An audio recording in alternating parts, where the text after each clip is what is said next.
Yes. Good, good, good.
Ah, Oh, was I talking to myself? My internet dropped. Oh, technology. yeah, I just sent Let's you a message that seems like I am alone now, but it's a good thing you're back.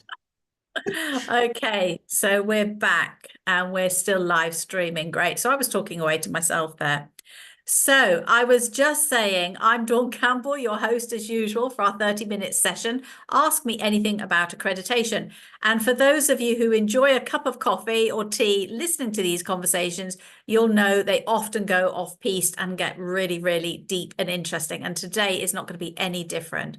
I'm joined by executive coach Anish. Welcome, Anish. Thank you. Thanks a lot, Aurora, for having me here on You're this very podcast. welcome. You're very welcome indeed. Now, Anish and I had a conversation, must be about 4 months ago now, about accreditation.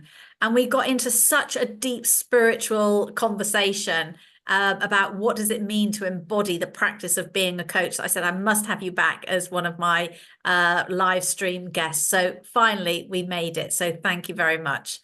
So let's just set the scene a little bit for anybody who's stumbled across this call. You may well be a coach or a mentor thinking, what's this thing about accreditation? It's just something that's passed you by because we're an unregulated market. So we can talk about the importance of accreditation, why it matters to your status and potentially your clients as well as that all-important credibility, that stamp of approval. Maybe you're a university or a training provider listening into this and thinking, well, how is accreditation going to help me attract more international paying clients, students, particularly as the next term starts in September, and accreditation definitely will help you with that.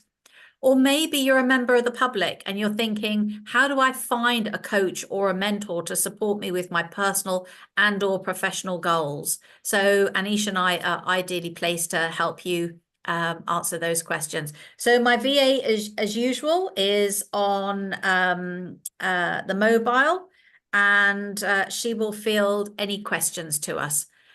So, Anish, what fills your heart with joy? What makes your heart sing outside of work, I wonder? Aurora, you know me, it's is the depth of spirituality, the impact that spirituality has on each and every aspect of our life. And as a coach, especially as a coach, because I don't see coaching as a work. So for me, it's not that there's an hours which I'm coaching, which is work, and there is something else which fills my heart, which is outside the realm of coaching. So coaching is not work or a part-time thing for me. So it's what my life is. And spirituality into coaching, that fills me up whenever I think about it. And the more that I get into the not only the introspections, but into the practice of it, work through my coaches, work onto myself, it's forget about filling it overflows. That's how I feel. Yeah. I remember that came across very powerful, that energy, walking the walk and talking the talk. And that's what we mean by an embodied experience, that it's not a hat that you put on. I've got a coaching session at 2:00. And in fact, there are lots of little subtle differences between a coach who calls them sessions or meetings or versus those who have conversations. So talk me through some of that, because I know you look for that specifically, don't you, Anish? Yes, I do. And, the first time that I heard this word session, so I had one of the client approaching me and says, I want to have coaching sessions with you. And the first thing I came to my mind that, hey, is there a problem for which you're coming to me? Is there a problem? Because when you have a problem, let's say you have a legal problem, you go to a legal counselor for legal sessions. Okay, you go to let's say a marriage counselor when there's a problem, and there's certain sessions that you have. Coaching is not about sessions. Coaching is not about, so you have an expert sitting on one side and you have the other person sitting on the other person on the other side, and this expert is giving information or something like that. That's not coaching. Coaching is a conversation. It's an exchange of energy. What happens in a conversation? It's an exchange of energy. It's much deeper than a contact or communication. It's conversation. And the deeper the energy exchange that happens, the deeper the conversation goes. So whenever we are into a coaching conversation, it's the energy exchange that what the coach should be able to sense and how that exchange is happening. So it's not what the person in the front is saying, it's what's behind it. What's the energy behind it? What's the color to that energy? What's the blockage to the energy that the person is sensing, feeling, for him, and that manifests into the words that comes out. So instead of focusing on the words, going back into the deeper into the energy and have those deep conversations. And the best conversation that you have is a conversation through silence. That's the deepest conversation you can have. So just maintain that silence conversation, keep on sensing the energy, and say only the words when you sense that, okay, there is something to be said.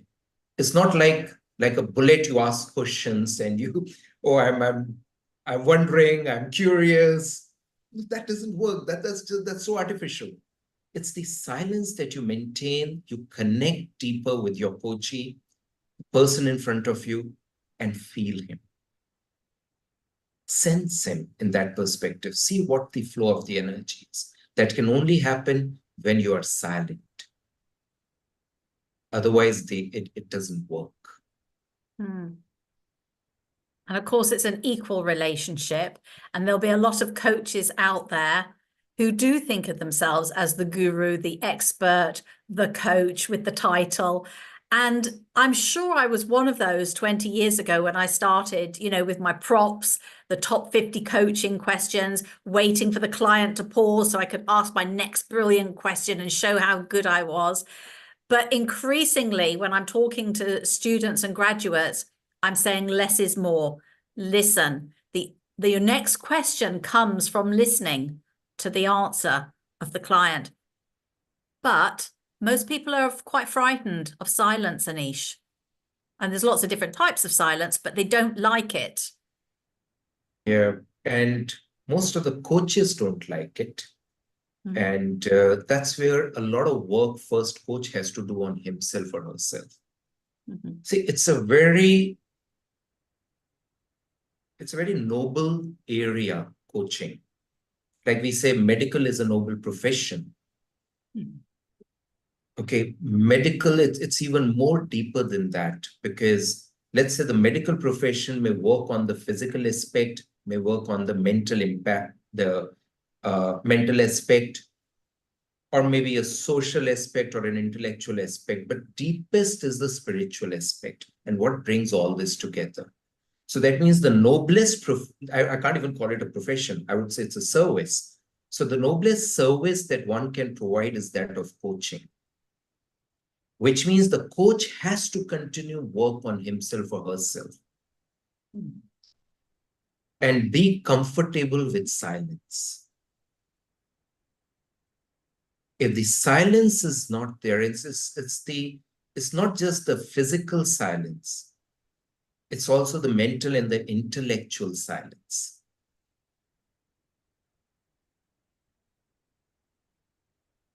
When you are silent, it is what everything sinks up. Every coach, that's the first practice the coach has to do on himself. Before he can even think of speaking to others or try to be a coach to the others, he's not qualified. He's just not qualified. If I'm not comfortable with my own self for maintaining silence, what right do I have to even try to be a mirror to the person in front of me? We all say that coach is like a speaking mirror. But the mirror is all, I would say, a lot of aberrations in the mirror if the silence is not there, if that alignment, comfort in the coach is not there. And if the mirror is full of those aberrations, then the reflection is not going to be good. That correction has to happen first in the self as a coach, understanding the dignity, the noblest part of, I would say it's one of the noblest services, I keep on saying. That gravity, that what it means to write, I am a coach, to even have the courage to write that I am a coach. Beyond these accreditations, I know you're into accreditations, but then beyond these accreditations, beyond everything, writing coach, your hands should absolutely be ready. Your head, heart, and hand, the 3H, the alignment of these three should be totally in before you can even afford to say, okay, I am a coach. Aurora, it took me years to prefix my name with a coach. I would never call myself a coach. I could not even dare to call myself a coach. When I felt that, okay, now I am ready, now I can say I am a coach, then I put in the prefix as a coach. Otherwise, no. Then I'm not authentic. And if there's no authenticity, it doesn't work.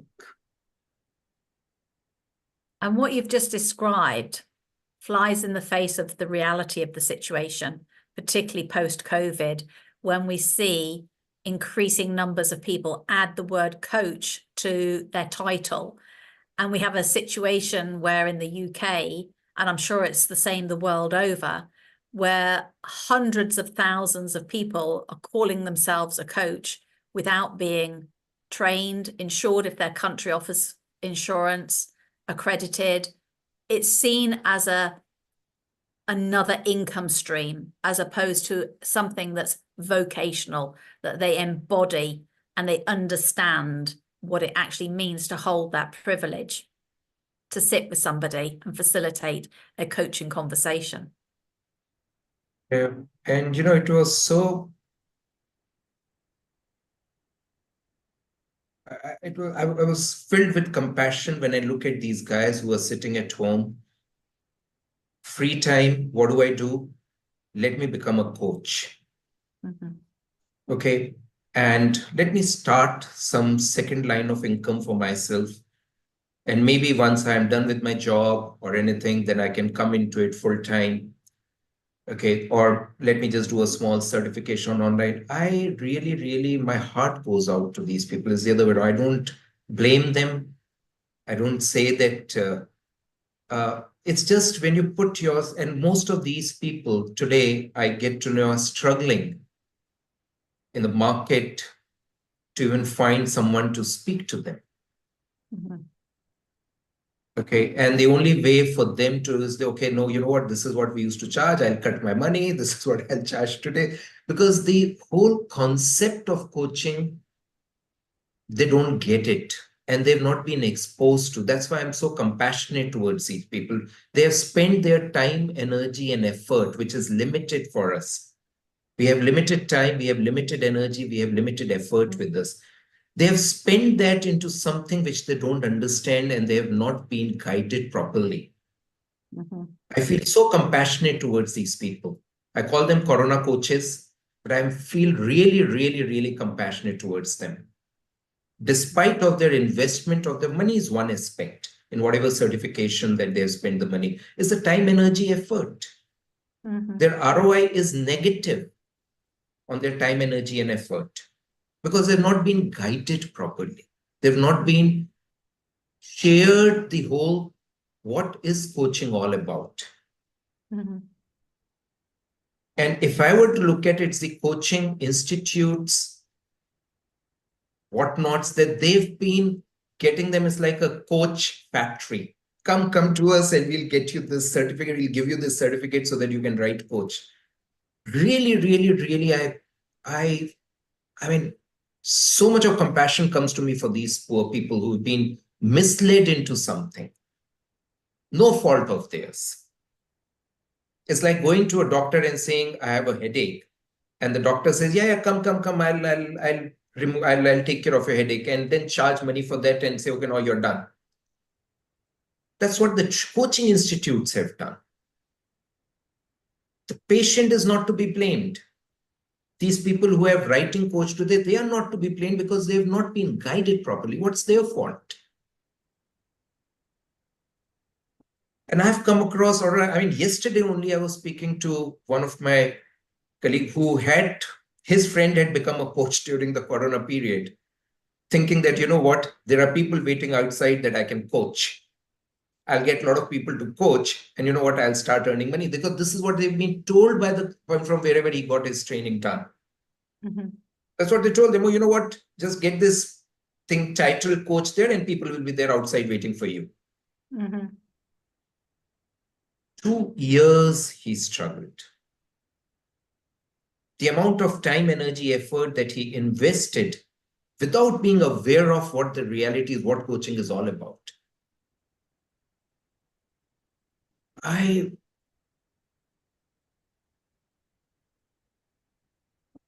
really, really felt, what can I do for this gent? It's like my heart went out to this guy. And he's not alone. There's so many, as you rightly said, especially during the Corona period, they've come up. So let's be compassionate towards these people. Let's see how we can do something to make them aware of what coaching is all about. And if it still connects with them, maybe handhold them so that at least there is some returns on the time, energy, effort that they can see. If not financially, at least there is some peace, satisfaction, contentment, or being service to the other. Maybe that way it can be felt. I hadn't thought about our portfolio route as compassionate, but I think it fulfills that requirement, in that there are great coaches out there who have been well trained, or it's vocational and it's very natural, it's in them. And I think the portfolio route to accreditation is a sort of almost a catch-all. So we've had people who have been coaching in the forces, for instance, for years. They've never been on a formal coaching course. So we didn't want to exclude potentially great coaches, and that's why we created the portfolio route. And I think that has that compassionate element to them in terms of how they got there, why they got there, and what support we can give them. But I think it's also worth noting, and it struck me more this year, at how this industry has evolved since I trained as what I would almost call a cookie cutter coach 20 years ago, to the coach training institutes that we're accrediting now, I would say 90% of them are very focused on mind and body and spirit, as opposed to pure coaching that we used to train in years and years ago. It's really maturing as an industry, Anish. And I hope you will come across those sorts of coaches who they're learning all sorts of different modalities around the mind, the body, and the spirit, as opposed to just asking coaching questions. So I'm very heartened, even though, as I say, there's lots of people adding coaching to their skill set because they see it as an income opportunity. But the coaches who are really working hard at their apprenticeship and learning the art of a conversation, and that the mind body are very much connected, I'm very encouraged by the coaches, the next generation of coaches and the training providers that I'm seeing. And of course, you're a training provider as well. So you're training coaches. What are you seeing? Can you concur with what I'm saying? Absolutely 100% here, Aurora. You're spot on. You know, that trend of during the Corona period, or let's say during the period that you just become a coach as a second source of income. Okay, that was the driving force. Today, the people that I'm training or working with, they are coming with a reason. There is a purpose behind for them becoming a coach. Yeah. They are consciously choosing it. And many of them are not even calling it, we don't call it a profession. Even though we say it's a professional coaching, but we don't say it's a profession. We always maintain that coaching is a service. Okay. Service, the other person is primary, you are secondary. So the accountability factor, which was missing in coaching, where the coach would not hold himself accountable for the person who's coming to him. So he would do all sorts of things so that the accountability goes on to the coachee. And coach is not accountable. So if whatever the coachee is coming for is not feeling the change, so it's all that maybe the coachee has not worked enough. Okay, maybe he's not practiced enough. The coach would not hold himself accountable. So I see that changing. Like for us at Crestcon, we hold ourselves accountable. For us, the money comes later. We say we don't even charge by per hour or per conversation. We only charge by outcome. And then only when the outcome has happened, where the coachee has a choice to gauge that whether he has got what he was looking for, was there a value, was there a return on his time, energy, and investment, he decides because it's a service. So if there is a change, there is a value that he sees, then he pays for that. If not, fine.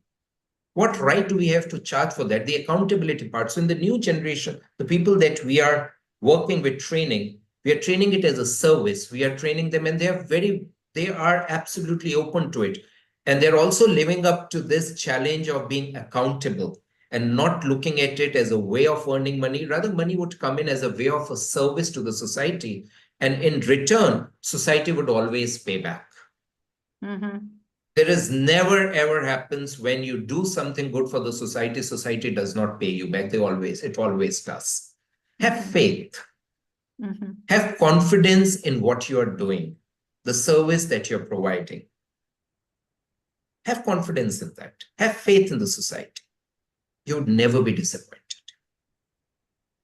The first time I experienced that was when I went on Vipassana retreat. And they said they had the Dana principle. At the end of the 10 days, you just paid what you felt you got out of the retreat. And that payment was a donation for the next person and so on. So you were never really paying for yourself. You were there at the generosity of the person before you. And there's a lovely energy to all of that. I don't want to make this as an advertisement for Vipassana, but you know, these Vipassana meditations, they are booked so much in advance. Why? The energy is positive. It's not about money. It's about a service, and let the society then pay you back for the service that you provided. That's the principle. The retreat that I hold is the same thing, is exactly the same thing. That, okay, money, let's leave it out. You first come and experience the retreat. See what changes that you sense in yourself, what you feel in yourself, what you put into practice, how you feel, and then you contribute. It's a contribution based on the value that you see for the time, energy, and effort that you put in. Have faith. And that is what the new generation coaches, that what we are working with, that's the way of looking at things, the way, the whole approach to the coaching. That's what we are trying to work towards. It works. Yeah, I'm sure. How did you get into coaching, Anish? It's been a natural transition that happened. So my journey, Aurora, has been into the research of Indian knowledge system, into the different traditions, especially onto the Vedanta, Advaitic Vedanta,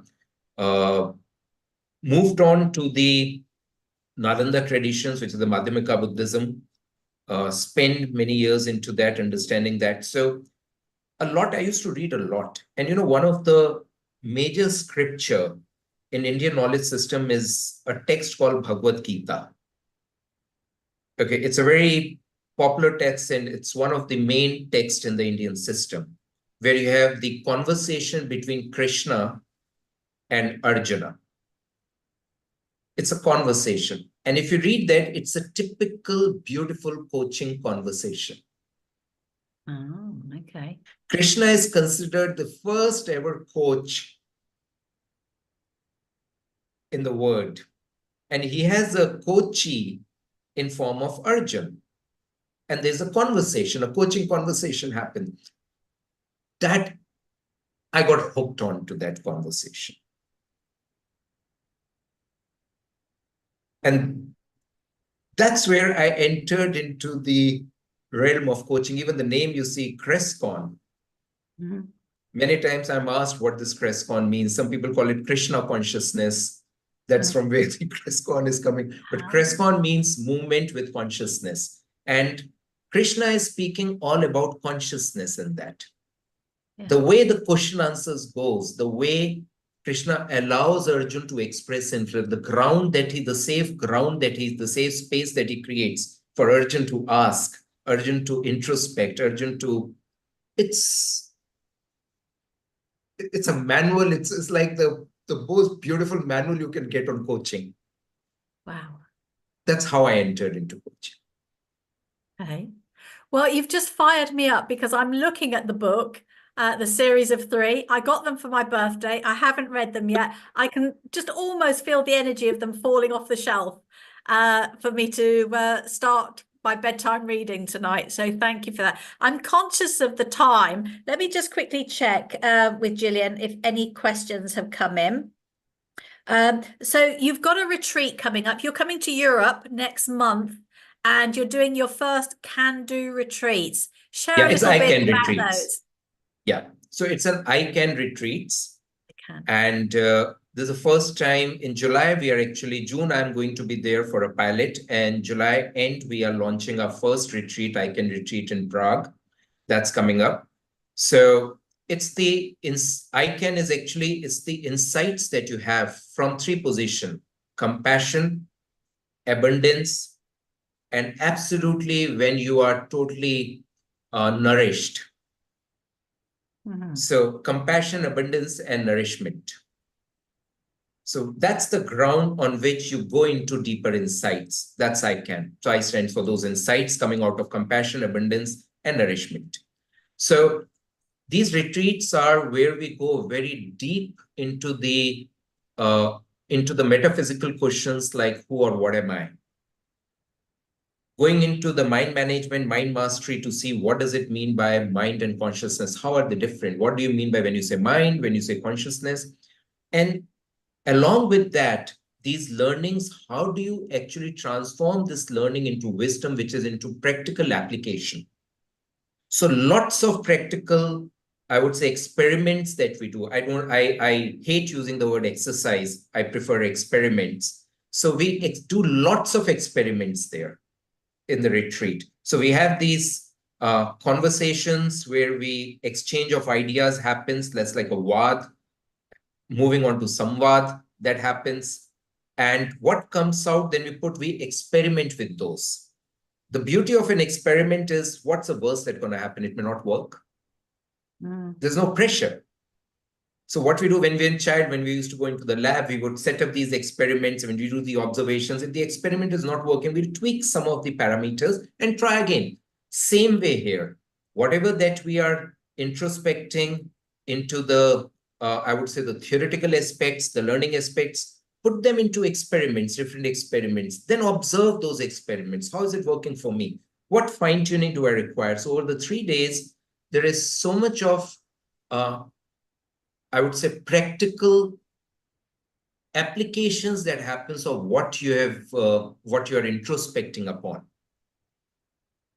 That it becomes, it's there with you. Then over the next few months, you continuously practice and be accountable for it. Then come to the next retreat. And we build from one over another, we keep on building it. So that it's not like a motivation outing or something that the impact remains for some time, then it all fizzles out. Or I'm charged up for a few days, or I'm going to do this, I make some big plans after that. And then after a few days, it all crashes down. Yeah. The word hits us. So it's like after the ecstasy doing laundry. Yeah.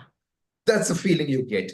But here, because whatever that you are learning, whatever you are introspecting, you're actually deepening it through experiments. We call, it's the 3 stages called Shravanam, Mananam, Nididhyasam. Shravanam means in Sanskrit word, it means to listen, to read, to hear. Manan means to introspect. Nididhyasam means to put into practice through experiments. All 3 are important for a deeper absorption. That's what happens in ICANN retreats. Wonderful. Loads of fun, loads of learning, and loads of knowledge sharing. And, what a wonderful place to be with like-minded people. And you've picked some wonderful cities to practice and hold them in. So Milan is first. Prague. Milan is a pilot. Prague is, I would call, the first full-fledged retreat is going to happen in Prague. Okay. And I'll share the details out to you as well as into the LinkedIn. It's going to be loads of fun. That's all I can promise. And I'm going to be there personally into this because this being the first one. So I intend to be there personally leading it in July end. So most 3rd week of July is when it's going to happen. Yeah. It's going to be a lot of fun. That's all I can say.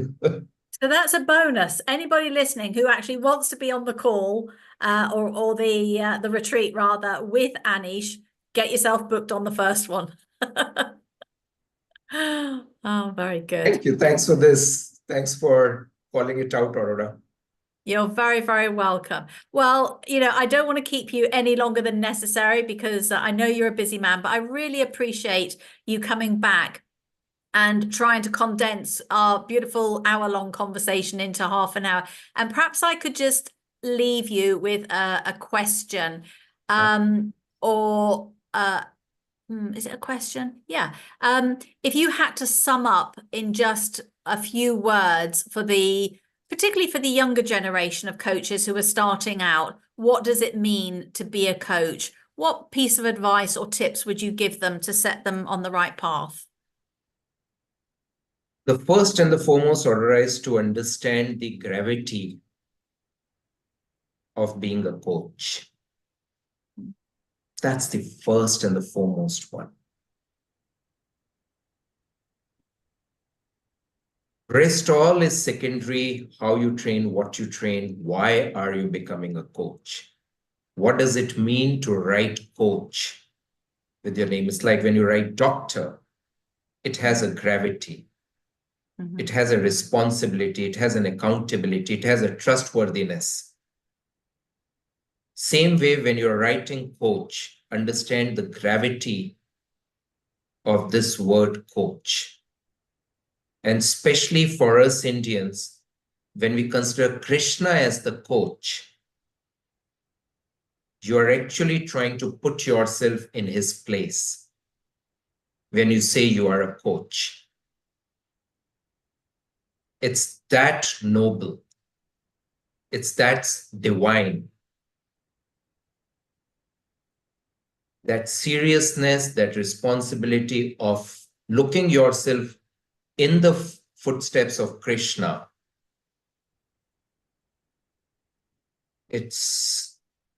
You really, really, really need to be sure about it, ready about it. And once you're into it, it's not something you can do a part-time job or it is about, okay, a side money. No, it's very noble. It's divine. And that purity of that divinity, that has to be absolutely held on.